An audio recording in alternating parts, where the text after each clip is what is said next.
السلام علیکم ورحمۃ وعلیکم اللہ السلام وبرکاتہ۔ ورحمۃ اللہ وبرکاتہ۔ کیسے ہیں مول صاحب، آپ خیریت سے؟ الحمدللہ۔ سب سے پہلے تو آپ کا بہت بہت شکریہ کہ آپ نے دوبارہ سے ہمیں وقت دیا۔ آپ کا شکریہ ابو جواد صاحب، ماشاءاللہ سے۔ تو ہم اپنے سوالات کی طرف چلتے ہیں۔ اس سے پہلے کہ میں کچھ نئے سوالات آپ سے کروں، گزشتہ گفتگو کے اندر آپ نے فدق کے اور خلافت کے معاملے کے متعلق کہا کہ حضرت علی اس کو اپنا حق جانتے تھے، جی اور حضرت خاتون جنت حضرت فاطمہ اس حال سے اس دنیا سے گئیں کہ وہ حضرت ابوبکر سے ناراض تھیں۔ جب اہل بیت کی طرف سے خاموشی ہے، پھر آپ حضرت علی کا پورا دور دیکھیں، حضرت عمر کے دور میں، حضرت ابوبکر کے دور میں کہیں بھی ایسا مطالبہ نہیں ملتا۔ پھر حضرت عثمان کا دور آیا ہے، وہاں پر بھی ہمیں کوئی ایسا مطالبہ نہیں دیکھتے۔ تو جب حضرت علی کی جانب سے ایسا مطالبہ نہیں ہے تو آپ کیوں اس کو اتنا اچھال رہے ہیں، اور آپ چاہ رہے ہیں کہ نہیں حضرت علی کا حق تھا اور اہل بیت کا حق تھا، اس طریقے سے جس طرح آپ اس کو بیان کر رہے ہیں؟ بہت شکریہ۔ اچھا، یہ وہاں سے ہم آگے چل رہے ہیں، اور اچھا ہے کہ آپ نے وہیں سے سلسلے کو آگے بڑھایا ہے۔ تو اچھا، پھر ہم اس کو کیوں بیان کرتے ہیں؟ یہ بھی ایک وجہ آپ نے جی سوال جی، پوچھی یہی کہ سب۔ بھئی ہم اس کو بیان کیوں کرتے ہیں۔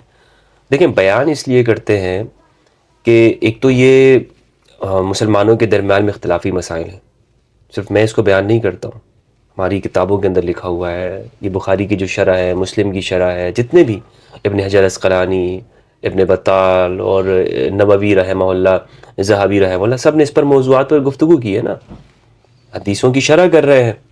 بلکہ جو آج کے جو ہمارے علماء ہیں، تقی عثمانی صاحب، مولانا مودودی، اور اس طرح پھر آگے جاتے جائیں، یہ لوگ بھی لکھ رہے ہیں، انہوں نے بھی ان مسائل پر گفتگو کی ہے۔ تو یہ صرف میں تو بیان نہیں کر رہا ہوں، وہ لوگ بھی اس کو کر رہے ہیں۔ تو اس لیے یہ بات کرنا کہ بھائی میں صرف اس کو بیان کر رہا ہوں تو یہ درست نہیں ہے، سب لوگ اس کو بیان کرتے جا رہے ہیں۔ اگر صرف وہ لوگ، میں بیان کرتا وہ بیان نہ کرتے، تو پھر آپ کہہ سکتے کہ بھئی یہ امت کے اندر ایک شخص کھڑا ہوا ہے کہ جو ان مسائل کو لے کر ڈسکشن کر رہا ہے۔ دوسری چیز یہ ہے کہ امام علی نے خاموشی اختیار کر لی، تو یہ بات جہاں تک یہ ہے کہ امام نے اپنے جو خلافت کا حق ہے اس کو ہمیشہ انہوں نے بیان کیا، اس کو تسلیم کیا، اور جتنے بھی خلفاء کے ادوار ہیں اس میں انہوں نے اس کو رکھا ہے کہ یہ میرا حق ہے۔ حضرت ابوبکر رضی اللہ عنہ کے سامنے بھی رکھا کہ یہ خلافت ہمارا حق ہے، حضرت عمر کے سامنے بھی رکھا، حضرت عثمان کے سامنے بھی رکھا، جتنے بھی ادوار آتے ہیں امام نے اس پر خاموشی اختیار نہیں کی۔ ہاں، یہ بات ضرور ہے کہ امام نے جو صلح کی ہے وہ کس معاملے میں؟ صلح تو امام نے کی ہے، یعنی صلح امام علی جو ہوئی ہے سقیفہ کے بعد، وہ کس بارے میں ہے؟ مثلا صلح کسی چیز میں بیعت ہوتی ہے، ہوئی کسی ہے، اختلاف کے بارے میں ہوتی ہے نا، نہیں صلح بیعت ہوئی ہے، صلح 6 ہوئی ماہ ہے۔ بعد بیعت ہے۔ آپ بخاری حدیث کھولیں 4240، اس میں صلح کے الفاظ نہیں، اس میں بیعت کے الفاظ ہیں۔ دیکھیں وہ کس غرض سے ہوئی ہے؟ غرض آپ جو بھی لیں، بیعت ہاں، کر لی ہے نا، بیعت تو کی ہے، میں بیعت کا تسلیم کر لیا ہے نا۔ میں بیعت کا انکاری نہیں ہوں، لیکن کس مقصد کے لیے کی ہے، کیا وجہ تھی؟ دیکھیں، حضرت ابوبکر کے زمانے کے اندر امام علی کو یہ پیشکش بھی ہو رہی تھی کہ آپ یہ جو سقیفہ ہوا ہے اس کے خلاف آپ آواز اٹھائیں، ہم آپ کے ساتھ ہیں۔ یہ کہاں لکھا ہوا ہے؟ یہ لکھا ہوا ہے، آپ دیکھیں ذہبی نے اس کو لکھا ہے، اسی طرح آپ طبری نے اس کوئی کو ایک لکھا ہے۔ حوالہ دے دیں آپ کہ میں کوئی امام علی نے جب حضرت ابوبکر کی خلافت کا دور آیا تو لوگوں نے حضرت علی کے یہ کہا، تو اتنی خلیفہ صحابہ مشہور نے ہے، کہا۔ یہ تو اتنا مشہور ہے کہ اس کو جو عمر سیریز ہے اس کے اندر بھی اس کو فلمایا گیا ہے۔ آپ بھی انجینئر محمد علی مرزا کی طرح فلموں کے حوالے دیتے ہیں، آپ فلمی نہیں اور علمی کتابی کوئی دلیل دیں، کسی کتاب میں لکھا ہوا آپ نے میں پایا ہو۔ دکھاتا ہوں آپ کو کہ ابو سفیان نے جو کہا تھا کہ آپ اگر چاہیں تو میں آپ کو یہ جتنی بھی وادیاں ہیں مکہ کے درمیان ہیں میں آپ کو بھر کے رکھ دوں گا۔ ناظرین دیکھ رہے ہیں، آپ ایک کوئی حوالہ دے دیں اس کتاب کا، کسی کتاب کا۔ حوالہ دیتا ہوں میں آپ کو بھائی، ابن الاسیر نے اس کو لکھا ہے الکامل کے اندر، الکامل فی التاریخ میں ابن الاسیر نے، اور یہ جز 2 حدیث السقیفتی و خلافت ابی بکر، اس میں پورا انہوں نے باب باندھا ہے، اور یہ کہا ہے کہ ایک طویل واقعہ ہے، اس کو میں نے مختصر طور پر آپ کو یہ بتانا چاہتا ہوں کہ یہ موجود ہے، آپ دیکھ لیجئے گا اس کو، الاستیاب کے اندر ابن عبد البر نے بھی اس کو لکھا ہوا ہے کہ امام علی سے یہ کہا گیا کہ آپ اگر چاہیں تو ہم آپ کے ساتھ ہو کر یہ دونوں جو وادیاں مکہ کی ہیں مدینہ کی ہیں اس کو ہم بھر کے رکھ دیں گے، آپ کے حمایتی افراد یعنی آپ کے افراد آپ کے آپ لیے کی ہم حمایت میں مٹھیں آپ گے، کی حمایت کے اندر ہم لے آئیں گے، اور آپ پھر یہ آپ کے پاس ہونا چاہیے، کیونکہ قریش کا ایک کمتر جو قبیلہ ہے بنی عدی، اس کو یہ اختیار نہیں ہونا چاہیے کہ یہ مسلمانوں کے لیے بنی ضمانت عدی کون سا قبیلہ تھا؟ بنی عدی ہے، بنی تیم ہے، عرب کے قبائل ہیں نا. صحیح. عرب یعنی کے حضرت ابوبکر بنی تیم سے تھے؟ نہیں، بنی تیم سے تو حضرت عمر کا تعلق تھا. صحیح. بنی تیم سے مختلف قبائل کے بارے میں لوگوں کے ٹھیک ہے. کیونکہ بنو امیہ کے اور بنو عدی اور بنی تیم کے جو تعلقات تھے آپس میں درست بھی نہیں رہتے تھے. ٹھیک. ان کے یعنی تعلقات بنو بھی امیہ نے یہاں پر بھی اپنا کچھ دکھانے کے لیے حضرت علی کی مدد کرنی چاہیے. انہوں نے چاہا کہ وہ اس میں یہ دیکھیں، ٹھیک ہے. کیونکہ دیکھیں جو پہلے سے ہی جو عرب کے اندر قیادت چلی آ رہی تھی نا زمانہ جاہلیت کے اندر بھی، وہ یا تو بنو امیہ کے پاس تھی یا بنو ہاشم کے پاس تھی. بنو ٹھیک. عدی اور بنو تیم ان کے پاس عرب کی سیادت اور قیادت نہیں تھی. ٹھیک. آپ نے کہا کہ حضرت علی نے حضرت ابوبکر کے سامنے، پھر ان کے بعد حضرت عمر کے سامنے، پھر حضرت عثمان کے سامنے. یہ تو ہمیں نہیں ملتا. آپ دکھائیں کہ حضرت علی نے ان سے اچھا، بھی مطالبہ میں کیا عرض اور حضرت کرتا ابوبکر چلوں، کے جانے کے بعد. میں عرض یہ کرتا ہوں کہ امام علی کو جب یہ پیشکش کی گئی تو امام نے اس کو قبول نہیں کیا. کس پیشکش کو؟ اسی پیشکش کو کہ سقیفہ کے خلاف آپ اقدام آواز کریں، اٹھائیں. آواز ٹھیک ہے. اٹھائیں. کیوں نہیں کیا؟ دیکھیں میں نے آپ سے عرض یہ کیا کہ عرب کے اندر ایک وبا چل پڑی تھی ارتداد کی. اس میں ایسے موقع پر اگر جو علی کا مقام و مرتبہ ہے، جو امام علی کا ہے، جو رسول اللہ کے ساتھ آپ کو نسبت ہے، جو انصار مدینہ آپ کو چاہتے ہیں، انصار مدینہ کی آپ کے ساتھ جو کمٹمنٹ ہے، جتنی محبت ہے، جو لگاؤ ہے آپ کے ساتھ، اگر امام اس وقت میں تھوڑی سی بھی ایک اپنا وہ دکھاتے، جسے کہتے ہیں نا کہ اپنی دلچسپی دکھاتے کہ ٹھیک ہے میں سقیفہ کے خلاف میں باہر آتا ہوں، تو آپ دیکھیں کہ انصار اس وقت میں جو خزرج کا بڑا قبیلہ ہے مدینہ کے اندر، وہ امام علی کے ساتھ شامل ہو جاتا. یعنی وہ حتیٰ کہ جو بنو امیہ بھی مصلحت، وہاں پہ بیٹھے ہوئے تھے. یعنی وہ جو مصلحت اور بیعت کی ہے وہ اسی لیے کی ہے کہ ابھی عرب قبائل مرتد ہوئے ہیں، وہ تو جو عرب کے یہ قبائل ہم ہیں اپنے آپس میں اختلافات کریں گے تو پھر لازمی چلیں بات ہے، پھر حضرت علی کو انہیں کو حضرت. تقویت ہو جائے گی ٹھیک نا. ہے، ہم مان لیتے یعنی ہیں. یہ دیکھیں یہ جو بھی ہیں رسول اللہ کے ساتھی تو ہے نا. حضرت عمر کے دور میں مطالبہ کر لیتے حضرت عمر سے. میں یہ بتا رہا ہوں کہ امام علی کا حق تھا. یہ تو ہم نے پچھلی موضوع یہ میں تو بات کر ٹھیک لیا ہے، آپ نے جو بتایا بخاری بھی ہے کہ یہ یہ علی ہمارا کا حق ہے. یہ ٹھیک ہے. علی کا حق تھا نا. ٹھیک ہے. یہ تو ہم نے بخاری کی روایت سے ہم نے ٹھیک ہے، حضرت علی سمجھتے تھے. اور ٹھیک ہے. اب یہ جو مصالحت کی 6 ماہ کی بیعت، نہیں لوگوں کو یہ بات سمجھ میں نہیں آتی نا. لوگ یہ کہتے دیکھو علی نے بیعت کر لی، دیکھیں علی نے بیعت کر لی، علی دوسروں کی. اچھا بیعت کا معنی بھی کیا سمجھتے ہیں؟ جیسے ہمارے ہاں پیری مریدی کی بیعت ہوتی ہے، وہ ہے کہ علی حضرت ابوبکر سے کوئی وظیفہ لینے کی بیعت کی تھی کہ صبح کے بعد نماز کے بعد میں کیا پڑھوں گا، دوپہر کی نماز کے بعد کیا پڑھوں گا. حضرت ابوبکر سے پوچھنے کے لیے جاتے تھے. وہ بیعت ارشاد نہیں تھی. بیعت کا مطلب ہے کہ ٹھیک ہے آپ نے نظام چلانا ہے آپ چلائیے، میں آپ کی مخالفت میں نہیں آؤں گا. میں وہی عرض کر رہا ہوں نا. ٹھیک ہے نا، اگر یہ حضرت بیعت تھی. ٹھیک ہے، پھر حضرت عمر کے دور میں کچھ کر لیتے، حضرت عثمان کے دور میں ان کے پاس وقت تھا. مطالبہ تو خیر حضرت ابوبکر رضی اللہ عنہ کے زمانے میں بھی اپنے حق کا کیا. میں نے آپ کو بتایا حضرت عمر کے زمانے میں بھی. آپ حوالہ دے دیجئے کہ حضرت عمر کے زمانے میں کوئی مطالبہ کیا ہے انہوں نے. حضرت عمر کے زمانے میں جیسے صحیح مسلم کی روایت ہے، صحیح مسلم کے اندر ہے باب حکم الفی 4577 4577 کی روایت ہے. اس میں امام علی نے حضرت عمر کے زمانے میں یہ بات رکھی ہے کہ مطالبہ کیا ہے ان سے. ایک طویل روایت ہے اور وہ فدق سے متعلق ہے جو حضرت سیدہ جو زہرا مطالبہ ہے آپ انہی الفاظ کو پڑھ لیجئے کہ حضرت عمر سے بھی حضرت علی نے مطالبہ کیا ہے، حضرت نہیں ابوبکر مطالبہ تو کیا ہے. دیکھیں مطالبہ کسی بھی معاملے کا ہو، خلافت کا ہو یا فدق کا ہو، مطالبہ تو ہوا ہے ایک ایسے معاملے کا کہ جو حضرت ابوبکر کے زمانے میں جس کو کہتے ہیں کہ بھائی حل ہو گیا ہے، اور اس پر علی نے مصالحت اختیار کر لی ہے، خاموشی ہو گئی خاموشی اختیار ہے اور علی نے کبھی اس کا مطالبہ نہیں کیا ہے. اچھا پھر میں آپ کو یہ صرف فدق کی نہیں، خلافت کے بارے میں جو حضرت علی کی رائے ہے، حضرت عثمان کے زمانے میں آپ کو نظر آئے گی کہ حضرت عثمان کے زمانے میں بھی حضرت علی یہ کہہ رہے ہیں کہ یہ میرا حق ہے. یعنی حضرت عثمان کے دور میں. جی حضرت عثمان کے زمانے میں. یہ تو ہم نے نہیں پڑھا. آپ دکھائیے کہ حضرت عثمان کے دور میں بھی حضرت علی نے اس کو اپنا حق جانا ہے. دیکھیں کہ یہ ہمارا حق ہے اور ہم سے زیادتی ہوئی ہے. واقعہ یہ ہے کہ جب آپ جانتے ہیں کہ آپ کو معلوم ہوگا کہ جب 6 افراد کی کمیٹی بنا دی، ٹھیک ہے، شورا حضرت جو عمر بنی نے تھی. جب شورا بنائی اور ان سے یہ کہا کہ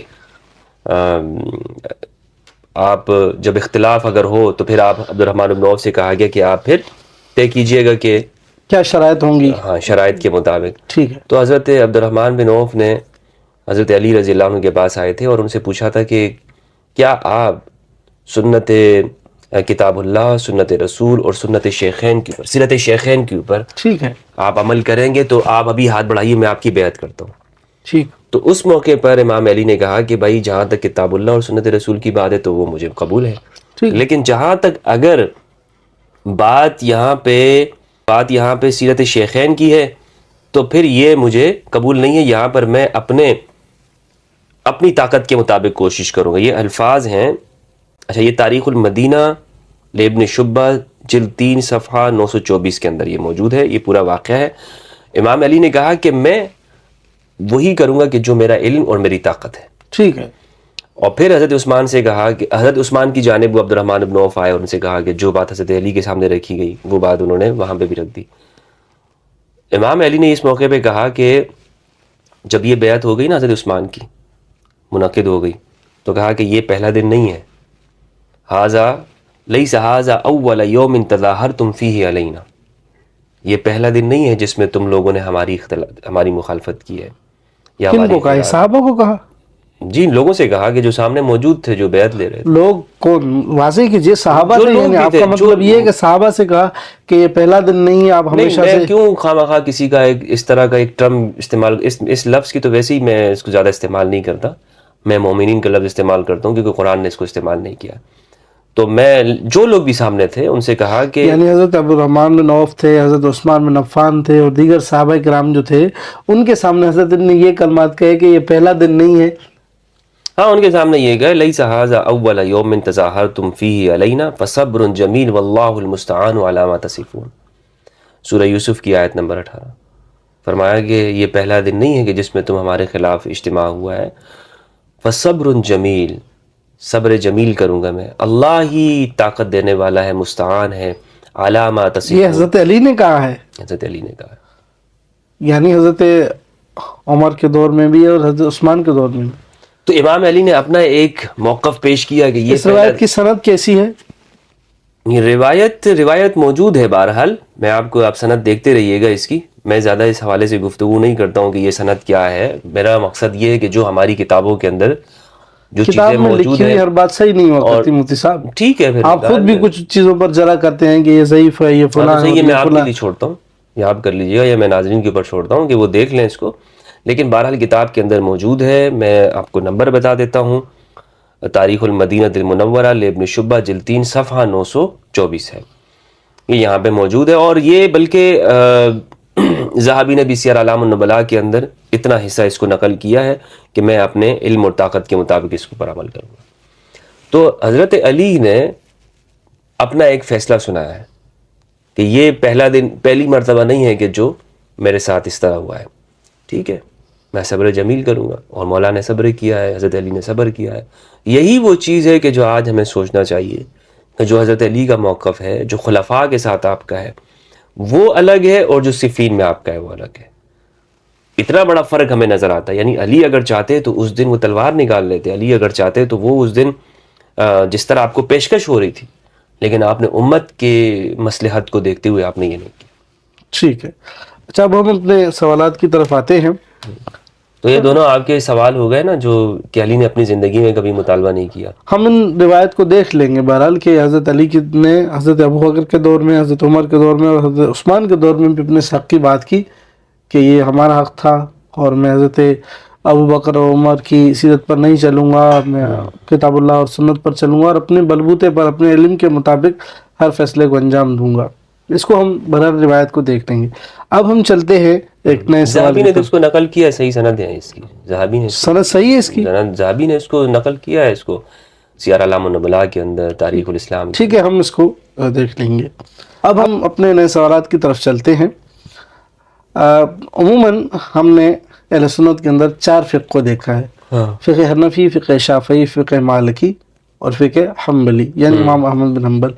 آپ نے ایک نئی فقہ کو متعارف کروایا، فقہ البیت. جبکہ ہمارے جو فقہاء ہیں یعنی امام ابو حنیفہ ہیں، وہ تو خود یہ کہتے ہیں اگر میں 4 سال 10 سال یا 5 سال امام جعفر صادق یا امام محمد باقر کے پاس نہ گزارتا تو میں کبھی کامیاب نہ ہوتا یا میں ہلاک ہو جاتا. انہوں نے بھی تو فقہ البیت سے لی ہے.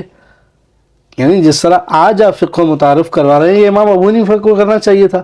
وہ تو شاگرد تھے، آپ سے زیادہ وقت رکھتے تھے، ان کو فقہ کو آگے کرنا چاہیے تھا. وہ بجائے اس کے کہ آج ہم قال ابو حنیفہ سنتے، قال باقر اور قال صادق سنا کرتے. ہم آج کیوں اب قال ابو حنیفہ سنتے ہیں؟ یعنی آپ یہ سمجھتے ہیں کہ ان فقہاء نے ہم اس الفاظ کو کہنا بھی مناسب نہیں سمجھتے، خیانت کی ہے اور آپ اس کا پرچار کر رہے ہیں. اسی سوال کے اندر ایک دوسرا سوال ہے کہ اگر یہ فقہ تھی تو اس فقہ کا مصدر کیا تھا، ماخذ کیا تھا؟ مثال امام باقر علیہ السلام یا امام جعفر صادق علیہ السلام اس فقہ کو بیان کرتے تھے، یا امام ابو حنیفہ جو ہے کہ ان کے استاد تھے، تو اس فقہ کا ماخذ و مصدر کیا تھا؟ وہ فقہ اس طرح بیان کرتے تھے کہ آپ کی کتب میں ان کے اقوال جات موجود نہیں ہیں. یعنی ہماری جو فقہ کی کتابیں اس میں بھی تو ہے کہ امام جعفر صادق کا اس میں یہ موقف تھا، امام باقر کا اس میں یہ موقف تھا، تو اس کو الگ سے نئی فقہ قرار دینا، فقہ اہل بیت یا فقہ صادق، اس کی کیا وجہ ہے؟ یعنی یہ کیوں آپ اہل سنت سے، یعنی یہ پھر میں وہی الفاظ کہوں گا جو ناظرین کو برے بھی لگتے ہیں کہ نہیں، یہ کیوں راہ آپ اپنا رہے ہیں؟ انہی چاروں فقہ پر چلیں. اگر اس میں سے کوئی مسئلہ اہل البیت کا آتا ہے آپ کہیں گے مسئلہ اہل البیت کا بھی ہے، فقہ کا بھی ہے، اہل البیت کا ہی بس. نہیں، میں آپ کی بات سے متفق ہو جاتا ہوں.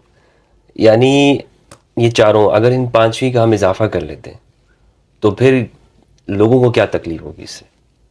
اگر آپ فقط اضافہ کرتے اتنے فرقے بنے ہوئے ہیں مسلمانوں کے اندر، یعنی سر کے بالوں سے زیادہ ہو گئے ہیں، اتنے لوگوں کے اندر تقسیم ہو گئی ہے، اور تاریخ میں تو بہت موجود ہے. تو اگر ایک اہل البیت علیہ السلام کی ایک فکر مان لیا کہ یہ پہلے نہیں ہے، نئی اضافہ ہو رہی ہے، تو کیا فرق کیا پڑ رہا ہے؟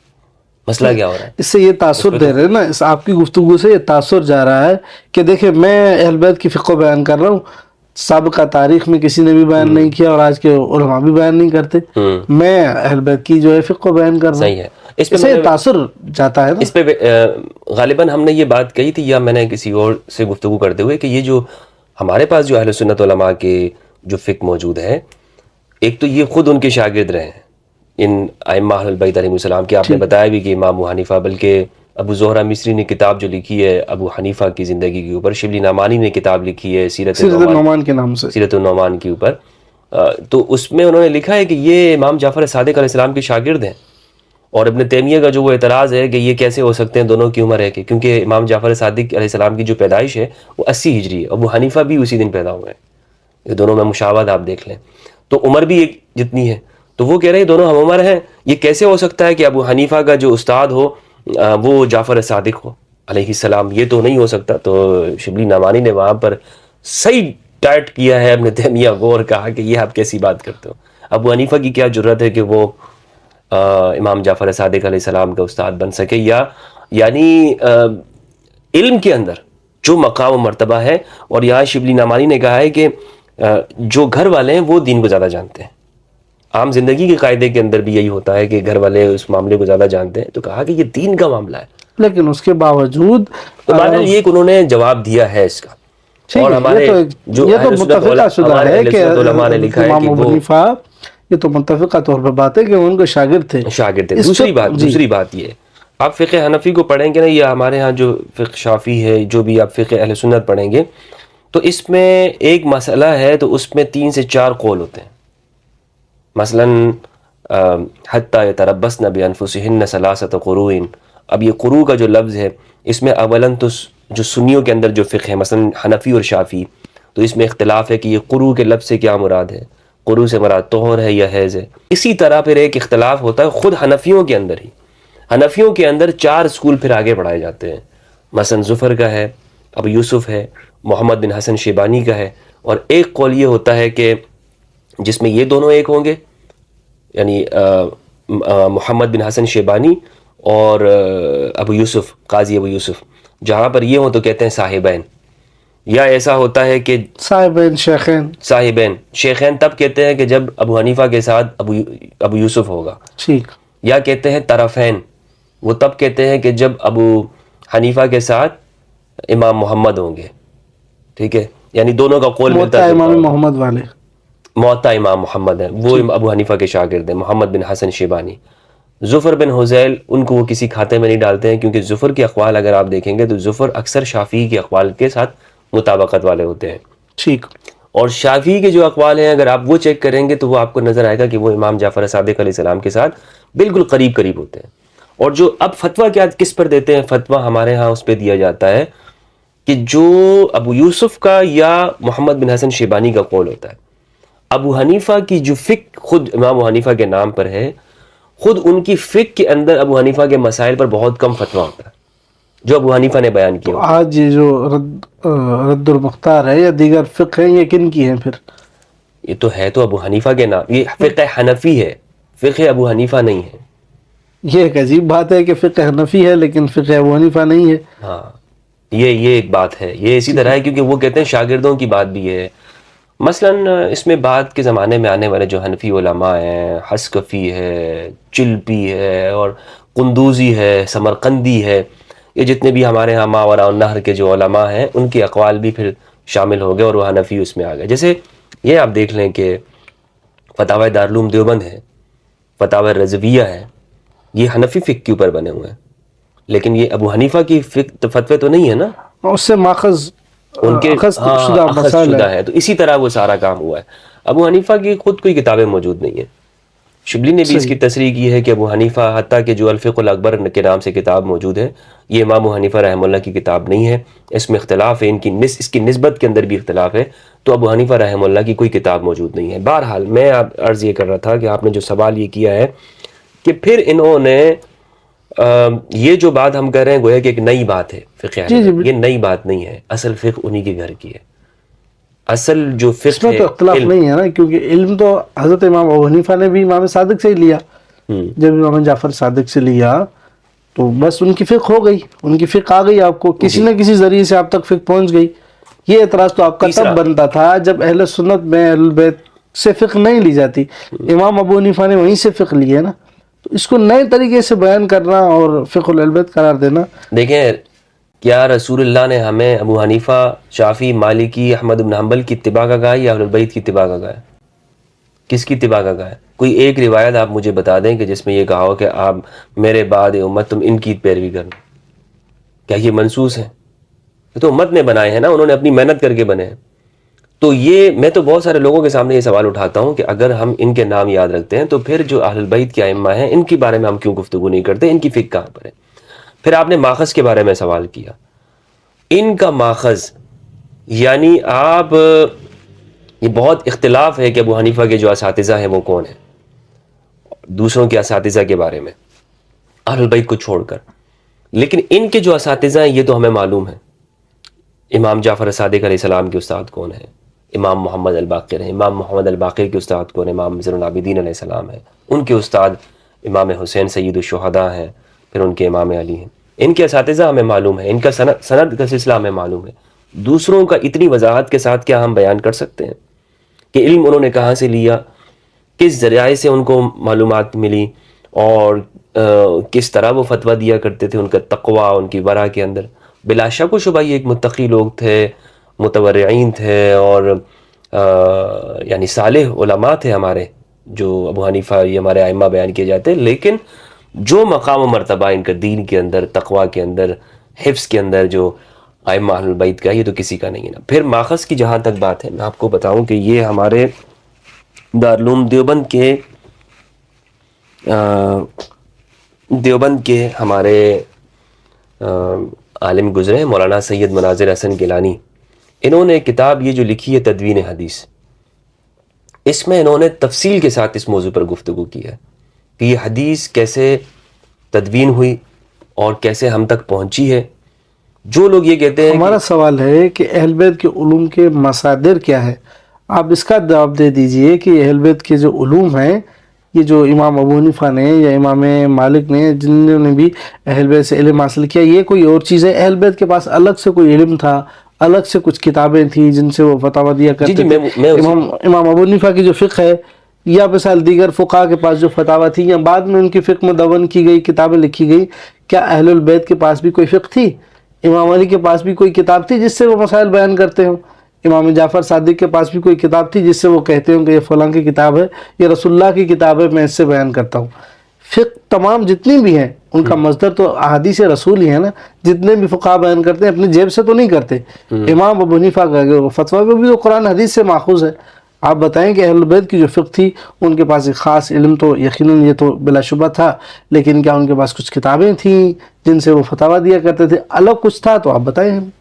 جی دیکھیں، ان کے پاس تو یہ اپنے ذہن سے دیا کرتے تھے نا، یہ جو نام ہے انہوں نے استنباط کیا ہے، تقویٰ، قیاس تو ایک قیاس وغیرہ شمار ہے اس میں تو. لیکن اہل البیت کے میں آپ کو بتاتا چلوں کہ اہل البیت وہ ان کے پاس باقاعدہ رسول اللہ کا دیا ہوا علم موجود تھا، باقاعدہ ان کے رسول اللہ پاس کا دیا ہوا کتاب، باقاعدہ میں آہستہ اسی طرف آنا چاہوں گا کہ اہل البیت کے پاس ایسی کتابیں تھیں رسول اللہ کے دور سے انہوں نے لکھی تھی، امام علی نے لکھی ہوئی تھی، ایسی کتابیں موجود تھیں، ایسا علم ان کے پاس موجود تھا جس میں باقاعدہ طور پر رسول اللہ نے بتایا تھا کہ کس سے تم نے زکوٰۃ لینی ہے، نہیں لینی، ٹیکس کس سے لینا ہے، کس سے نہیں لینا، کس بندے کو تم نے کیسا ان کے ساتھ رویہ رکھنا ہے، وغیرہ وغیرہ، حکمرانی کے متعلق، کتابیں تھیں اہل البیت کے پاس، سیاست کے متعلق، اس وقت کے معاشی نظام رسول اللہ دے کر گئے ہوئے تھے، ان کو پورا کتابوں کے اندر لکھا ہوا تھا. یہ میں آپ کو بتاؤں گا. اور شیعان علی کے پاس یہ کتابیں موجود تھیں، اہل البیت کے پاس بھی تھیں، اور شیعان علی کے پاس بھی اس کا مجموعہ موجود تھا. لیکن میں پہلے یہاں آپ کو بتاتا چلوں کہ امام علی وہ ذات ہیں کہ جنہوں نے رسول اللہ سے وہ علم لیا اور اپنے دور کے اندر انہوں نے اس علم کے دروازوں کو کھولا. کیونکہ یہ مولانا مناظر احسن گیلانی، انہوں نے یہ کتاب اگر آپ پڑھیں گے نا تو اس میں انہوں نے یہ لکھا ہے کہ تدوین حدیث جو ہوئی ہے اس پر ایک زمانہ ایسا گزرا ہے کہ پابندی لگائی گئی باقاعدہ، یعنی رسول اللہ کے وصال کے بعد اس پہ پابندی لگی ہے. علی نے اپنے دور میں آ کر اس دروازے کو کھولا. کس دروازے کو؟ یہ حدیث کے جو علم ہے اس کا دروازہ کھولنے والے امام علی علیہ السلام ہے. میں آپ کو یہ بتاؤں کہ صفحہ نمبر 456 پہ انہوں نے بڑی تفصیل کے ساتھ اس موضوع پر گفتگو کی ہے.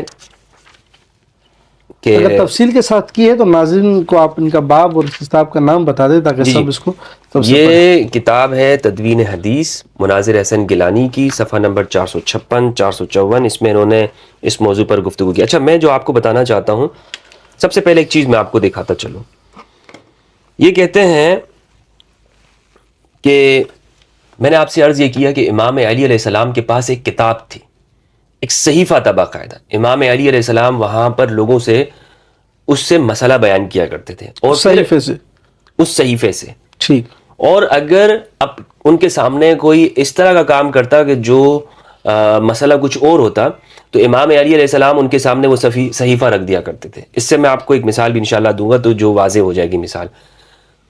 جو اہل البیت ہیں، اہل البیت علیہ السلام، یعنی امام علی کی جو آگے جو مزید جو نسل ہے، رسول اللہ کی اولاد آل محمد ہے، وہ کیسے مسئلہ بیان کرتے تھے؟ وہ اس صحیفے سے. امام کی دلیل دیجیے. یہ میں آپ کو دیتا ہوں اس کی دلیل. اچھا، پہلے میں یہ بیان کر دوں آپ کو، یہ تہذیب و تہذیب کے حوالے سے انہوں نے لکھا ہے کہ امام جعفر صادق علیہ السلام جو بھی مسئلہ بیان کرتے ہیں وہ کہتے ہیں روایت رویناہا عن آبائنا، کہ یہ روایتیں جو ہم کرتے ہیں یہ ہمارے آبا کی روایتیں ہیں. یعنی اسے ہم جب رسول اللہ کی جانب منسوب کر کے ہم کہتے ہیں جب بھی قال رسول اللہ صلی اللہ علیہ وآلہ وسلم، امام جعفر صادق فرما رہے ہوں، تو یہ اس کے درمیان میں پورا ایک سند ہے. یعنی ان کو سند کی ضرورت نہیں ہے کہ وہ کہیں اپنے آبا کی روایت ہے. بھائی اپنے آبا کی بارے میں بیان کر، اپنے گھر کی دین کے بارے میں بیان کر رہے ہیں نا. اپنے گھر کی بات بیان کرتے ہوئے آپ یہ تو نہیں کہتے نا میں نے اپنے بڑے بھائی سے یہ سنا، میں نے اپنے چچا سے یہ سنا، میں نے خود سے سنا، انہوں نے اس نے دادا سے سنا. تو آپ بیان کرتے ہیں بھائی ہمارا رسم و رواج یہ ہے، صدیوں سے چلا آ رہا ہے، ہماری یہ بات ہے، یہ ہمارا یہ دین، بھائی یہ اہل البیت کا ہے. اسی لیے تو اہل البیت اگر دیکھیں سند بیان کریں نا تو سند کی حاجت غیر کو ہوتی ہے، اہل البیت کو نہیں ہوتی، گھر والوں کو نہیں ہوتی ہے. سند کی جو حاجت ہوتی ہے، یہ حوالہ کہاں سے دے رہے ہیں آپ کے امام؟ یہ ابن حجر اسقلانی نے تہذیب و تہذیب سے اس کو نقل کیا. وہ تو خیر یہ سارے حوالہ جات موجود ہیں، لیکن میں یہاں پر مناظر احسن گیلانی کا بتا رہا ہوں کہ مناظر احسن گیلانی نے اس کے اوپر گفتگو کی ہے. اچھا، دوسرا امام محمد الباقر علیہ السلام کے حوالے سے بھی لکھا ہوا ہے. وہ کہتے تھے انما وجدتها فی کتبی، میں نے ان سب کو ان کے یعنی امام باقر کی کتابوں میں پایا ہے. اچھا نہیں، امام جعفر صادق علیہ السلام یہ بھی فرماتے تھے کہ انما وجدتها فی کتبہ، کہ میں نے امام محمد الباقر علیہ السلام کی کتابوں میں پایا ہے. یعنی امام محمد الباقر کی کتابیں بھی موجود تھیں. تو اب یہ جو لوگ کہتے ہیں نا کہ کہاں پر ہیں ان کی کتابیں، کدھر ہیں، کس جگہ پر ہیں، علم کہاں پر آیا، یہ تو اس زمانے کے اندر انہوں نے کوئی علمی کام کیا نہیں تھا. تو ان کو یہ بات سوچنی چاہیے. یعنی ہمیں ابو حنیفہ کی فقہ مل جاتی ہے، کتابیں مل جاتی ہیں، اس کو ہم مقدس کتاب سمجھتے ہیں. الفقہ الاکبر کے اوپر ہم نے پورے عقائد کھڑے کر دیے، شروحات بھی ہیں، یہ شروحات کر دی. لیکن ہم نے کوشش کی کہ یہ امام محمد الباقر علیہ السلام کی فقہ کہاں پر ہے، انہوں نے کیا، ان کے کیا اقوال ہیں. انہوں نے آگے جو اس پر گفتگو کی ہے نا، اگر یہ لفظ میں آپ کے سامنے بیان کر دوں، واللہ تو یہ لوگوں کے دماغ کھل جائیں کہ انہوں نے یہاں پر کیا گفتگو کی. اچھا حجر بن عدی کے پاس, اچھا حجر بن عدی کے متعلق یہ لکھتے ہیں کہ پانی سے استنجا کرنے کا ذکر ان کے سامنے ہوا تو حجر نے کہا ناولنی الصحیفۃ من الکوفۃ فقرأ بسم اللہ الرحمن الرحیم ھذا ما سمعت علی بن ابی طالب یذکر ان الطہور نصف الایمان. اللہ اکبر. حجر بن عدی مظلوم, اللہ اکبر, کہتے ہیں طاق میں صحیفہ رکھا ہوا ہے, ذرا اسے لا کر مجھے دو. مسئلہ کیا تھا؟ استنجا سے متعلق تھا, وضو سے متعلق تھا. جب لا کر دیا گیا تو ابن عدی نے یہ پڑھنے لگے بسم اللہ الرحمن الرحیم. یہ وہ روایتیں جنہیں علی بن ابی طالب سے میں نے سنا ہے, وہ یہ فرماتے تھے کہ طہور ایمان کا نصف ہے. تو امام علی علیہ السلام سے ان کے جو شاگرد ہیں حجر بن عدی, انہوں نے سن کے, شاگرد بھی ہیں ان کے, تو صحابی ہیں لیکن ان کے شاگرد تو ہیں, شاگرد ہیں نا. بالکل. تو انہوں نے جو روایتیں سنی تھی اس کو انہوں نے لکھا اور اس کو بیان کیا. اچھا اب یہ آپ نے کہا کہ مناظر حسن گیلانی صاحب نے لکھا ہے کہ جی جی جی یعنی خلفائے ثلاثہ کے دور میں یہ باب بند تھا, حضرت علی نے اس باب یہ کو دروازہ 456 صفحے کے اوپر یہ انہوں نے لکھا ہے. کہتے ہیں کچھ بھی ہو اس کا انکار نہیں کیا جا سکتا کہ کوفہ پہنچنے کے بعد تقلیل فی الروایہ کے اصول پر حضرت علی زیادہ دیر تک قائم نہ رہ سکے, یعنی روایتیں کم بیان کرنی چاہیے, نہیں انہوں نے قلیل زیادہ بیان کی جاتی اور روایتوں کی عمومیت کے جس دروازے کو ابو بکر و عمر رضی اللہ عنہما کے عہد میں شدت کے ساتھ بند رکھنے کی کوشش کی گئی وہ دروازہ کھل گیا. آخر حارث والی روایت اگر صحیح ہے تو اس کے معنی بجز اس کے اور کیا ہیں کہ خود کاغذ منگوا کر آپ نے لکھا. میں تو سمجھتا ہوں کہ ان دو صحابیوں یعنی عبداللہ ابن عمر اور انس بن مالک کے سوا حضرات صحابہ میں سے جن جن بزرگوں کی طرف یہ بیان کیا گیا ہے کہ انہوں نے بھی رسول اللہ کی حدیثیں لکھی تھی, ہیں. یہ سارے قصے علی کے طرز عمل کی تبدیلی ہی کے بعد کے واقعات ہیں. یعنی صحابہ نے حضرت علی کی تدوین حدیث کے عمل کے بعد اس کو لکھنا شروع کیا ہے, بات شروع کیا ہے. یعنی یہ علی کی طرف دیکھ کر کہ علی نے اس کو اجازت دی ہے, علی بیان کر رہے ہیں, تو پھر ان کے اندر یہ جرأت پیدا ہوئی کہ وہ ان روایات کو بیان کرنے لگے, ان روایات کو بیان کرنے لگے. یہ ان کے اندر, یعنی دیکھیں دوسرے کو دیکھ کر ہی ایک شے آتی ہے نا, ایک ہمت پکڑتا ہے انسان, کیونکہ وہ کام جو پہلے نہ ہو رہا ہو یا جس پہ پابندی ہو تو درمیان میں کوئی تو سٹارٹ کرتا ہے نا, کوئی سٹارٹ لیتا ہے. تو امام علی نے آغاز کیا. جب امام علی نے آغاز لیا تو دوسرے صحابہ کرام کو انہوں نے کہا اچھا علی یہ کر رہے ہیں, چلو ہم بھی اب اس کو بیان کرنا شروع کر دیتے ہیں. سفیان بن عیینہ کہتے ہیں, انہوں نے اس بات کو لکھا ہے کہ وہ جب حدیث بیان کرتے تھے نا اپنے شاگردوں کو, جو طلبہ حدیث, آج جو یہ مولوی فرقہ پرست انہوں نے دارالحدیث بنایا ہوئے اور ہزار ہزار طلبہ وہاں پہ بیٹھے ہوتے ہیں, یہ علی کی برکت ہے, یہ علی کی دین ہے کہ وہ انہوں نے اس کا سٹارٹ لیا, انہوں نے اس کو بیان کیا. اگر علی نہ کرتے تو یہ جتنے بھی مدرسے ہیں ان کے سارے بند ہو جائیں. دیکھیے اس میں کسی کا بھی اختلاف نہیں ہے کہ صحابہ کرام سے لوگ مسائل پوچھتے تھے, صحابہ کرام کو مسائل بیان کرتے تھے. آپ کہتے ہیں نہیں کہ جو اہل بیت ہیں ان کے پاس ایک خاص علم تھا, ان کے پاس خاص کتابیں تھیں. حضرت علی کے بعد, یعنی حضرت علی کے اس دور کی جب آپ بات کر رہے ہیں نا, تو یہ حضرت عثمان کے دور کے بعد کی بات ہے کہ حضرت علی نے اس تدوین کو کیا. آپ کہہ رہے ہیں یہ رسول خدا سے متصل ہے, اس متصل ہونے کی آپ کے پاس کیا دلیل ہے؟ امام علی علیہ السلام نے, بخاری کی روایت ہے اس کے اوپر, کیا ہے بخاری کی روایت ہے, بخاری میں 3111, جی صحیح بخاری کی روایت ہے 3111. اور ابن حجر اسقلانی رحمہ اللہ نے اس کو فتح الباری کے اندر, میں فتح الباری سے پڑھ رہا ہوں, جلد نمبر 9 ہے, روایت نمبر 3111, صفحہ نمبر 385 384 کے اوپر. امام علی علیہ السلام کے بارے میں نے آپ کو بتایا کہ ان کے پاس ایک صحیفہ موجود تھا اور اس صحیفے کے اندر مسائل لکھے ہوئے تھے, اور وہ مسائل بھی بڑے یعنی دلچسپ مسائل ہیں, جس سے ہمیں معلوم ہوتا ہے کہ رسول اللہ نے اس امت کو بے یار و مددگار نہیں چھوڑا. ٹھیک, چھوٹے چھوٹے معاملے کے اندر مسئلہ ان کو بیان کیا ہے, معاملات ان کو بتائے ہیں, سکھائے ہیں لوگوں کو. مثلا آپ یہ مسئلہ دیکھیں, چلے میں آپ کو یہ روایت سنا دوں, پھر اس کے اوپر میں آگے گفتگو کرتا ہوں.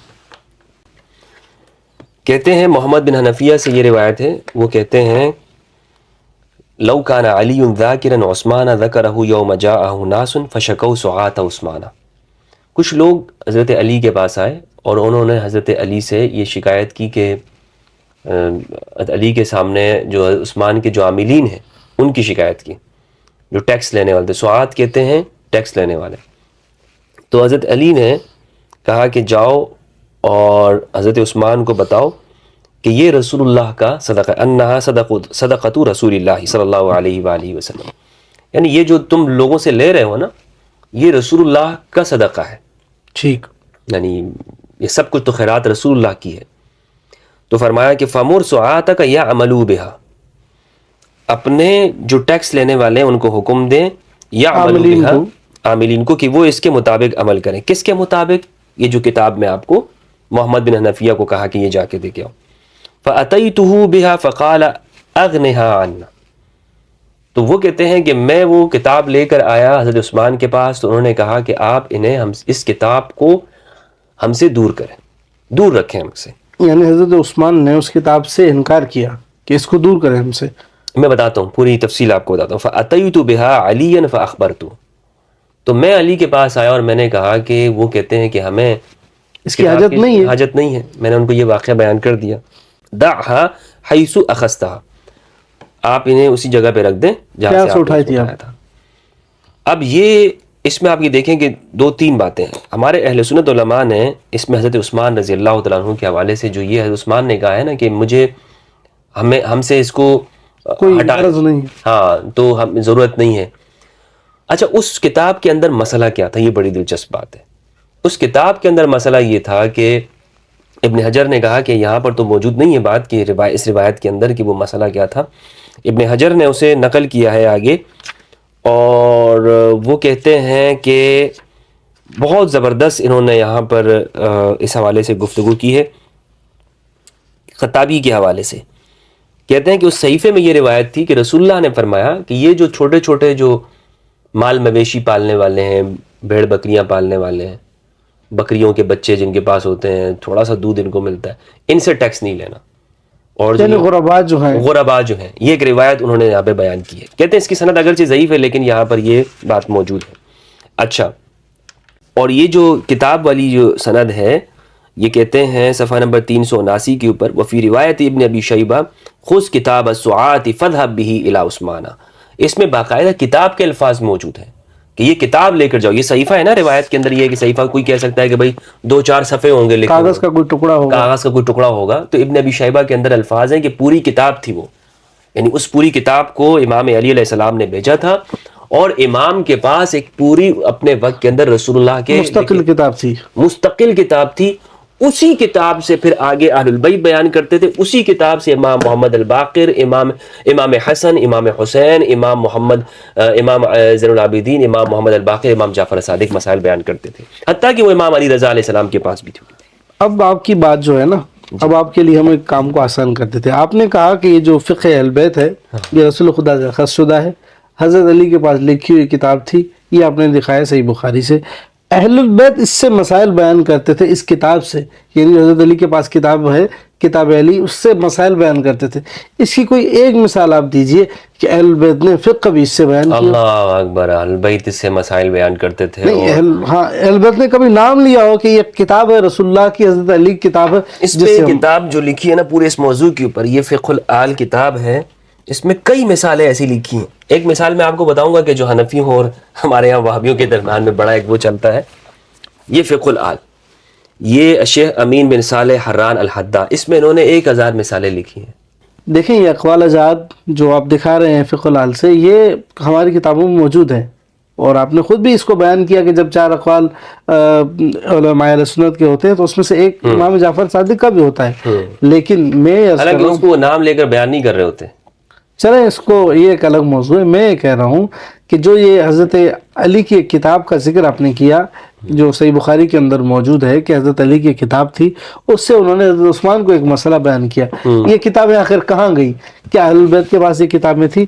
آپ کوئی ایک مثال نقل کر دیجئے کہ اہل البیت کے افراد، یعنی جن کو وقت ملا، یوں کہہ لیجئے امام محمد باقر تھے، امام جعفر صادق تھے، انہوں نے کبھی اس کتاب کا ذکر کیا ہو، کبھی اس سے کوئی مسئلہ بیان کیا ہو؟ کافی مثالیں اس کی موجود ہیں۔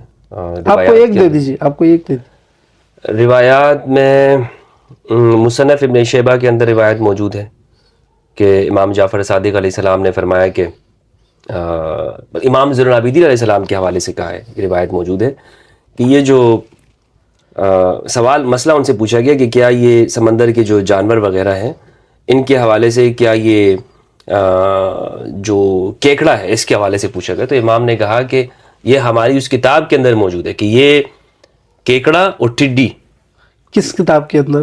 یہ کتاب علی کے اندر اچھا، یہ مسئلہ موجود ہے اس میں کہ یہ دونوں جائز ہیں، حلال ہیں۔ یعنی اہل بیت کے بعد یہ مستقل کتابیں تھیں جس سے کتابیں مسائل موجود ہیں، یعنی میں یہ تو آپ کو چھوٹی چھوٹی مثالیں آپ کو بتاؤں نا، اس طرح بہت ساری چیزیں ہیں۔ یہ جیسی باتیں ہم کر رہے ہیں تو اب مجھے بھی کچھ شبہ ہو رہا ہے کہ آخر ایسا کیوں ہوا، یعنی یہ کتابیں آخر کہاں گئی؟ ٹھیک، اگر بندہ پڑھے گا تو یہ ساری چیزیں سامنے آئیں گی، اور ہم کوشش ہماری یہی ہے کہ ہم لوگوں کے ذہن میں یہی سوال پیدا کریں، کسی کی تقلید مقصد نہیں ہے کہ کوئی فقہ جو ہے وہ صحیح نہیں ہے، لیکن یہ کہ اہل البیت نے علوم لوگوں کو دیے ہیں، بیان کیے ہیں، اگر ہم دیانتداری کے ساتھ اس کا مطالعہ کریں اور لوگ کے سامنے لے کر آئیں۔ اب ہم تیسرے سوال کی طرف ان آتے باتوں ہیں۔ کے اوپر لوگ ناراض بہت ہوتے ہیں، یار آپ مثلاً آپ کہہ رہے ہو اہل بیت کی فقہ کی بات کر رہے ہو، لوگ اس کو شاید یہ سمجھتے ہیں شیعہ کی فقہ ہے، فقہ حنفی کی وہ نہیں ہے۔ میں نے 2-3 مسائل یہ بیان کیے تو بہت سارے لوگوں نے اس پہ یہ کہا کہ نہیں آپ تو خود کو حنفی کہتے ہیں، اگر آپ حنفی ہیں تو ان مسائل کے اوپر آپ کیسے ان سے اختلاف کر سکتے ہیں نا، یعنی جو طلاق کا مسئلہ ہے یا دوسرے مسائل ہیں۔ تو میں ان کے سامنے یہ بات رکھتا ہوں، دیکھیں ہمیں تحقیق کے پیچھے چلنا چاہیے۔ اگر ایک بات ہمیں معلوم ہو جاتی ہے کہ یہ فقہ حنفی، بھائی فقہ حنفی کوئی آسمان سے تو نہیں اتری ہے، اگر قرآن مجید کے مسئلے سے وہ موافقت نہیں رکھتی ہے تو اس کو ہمیں چھوڑ دینا چاہیے۔